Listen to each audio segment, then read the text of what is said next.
বিষয়টা। স্ত্রীকে বললাম, পেলি ভাবি আপনি উপস্থিত হয়ে তার জীবনের কথা কিছু বলবেন। ভাবি বললেন, আপনার ভাইয়ের মৃত্যুর পরে আবার পা টলটল করে কেমন করে যাব। মেয়েকে বললাম, মেয়ে বলল যে আমার ছেলে অসুস্থ। একটি ছেলে 140 কেজি ওজন, হাঁটতে পারে না, চলতে পারে না। অর্থাৎ আমার আয়োজন, যদিও অনেক গুণী ব্যক্তি এসেছিলেন প্রেস ক্লাবের তিনতলায়, বৃথা হয়ে গেল। এরপরে মনে করি আসলে তো কেউ কারো নয়। আমার একটি মেয়ে ডাক্তার, অনেক সুন্দর করে কথা বলে, মাঝে মাঝে দু একটা অনুষ্ঠানে গেছে। আবার মৃত্যুর পরে সে বলবো, আব্বু আজকে তো ক্লাস আছে, অধ্যাপনা করে না।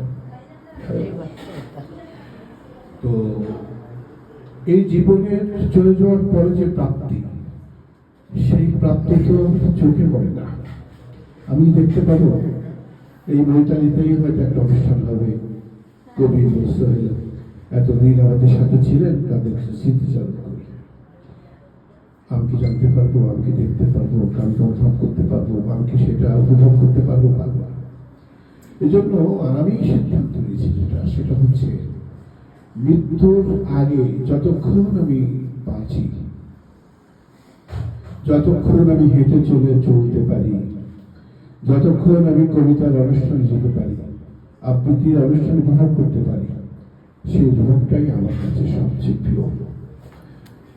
আগামীকাল থেকে শুরু করে অন্তত 6 দিন, একদিন বাদ দিয়ে আমার আমন্ত্রণ আছে। আমি ভাবি আমার এত আমন্ত্রণ কেন?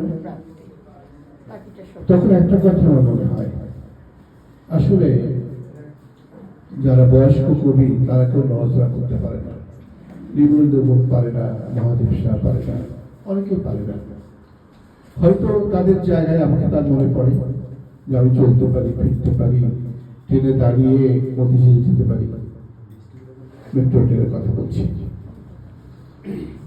তো সবচেয়ে আমার দুর্ভাগ্য যে জিনিসটা এখন হৃদয়কে কাঁপায়, সেটা হলো এই যে আমার সামনে আমার কবিতা যেটা কেউ পড়ে। এই অনুভব আমাকে এতই আক্রমণ করেছে যে যদি কোনো আমন্ত্রণ কোনো প্রতিষ্ঠান আমাকে নাও জানায়, আর সেটা যদি আমার অফিসের বাইরে থাকে, আমি অবশ্য সপ্তাহে 2 দিন অফিস করি, এখন বাকি 5 দিন আমি মুক্ত, তো তারপরেও আমি ছুটে যাই। আর কেউ বলে যে আপনার কবিতা আমার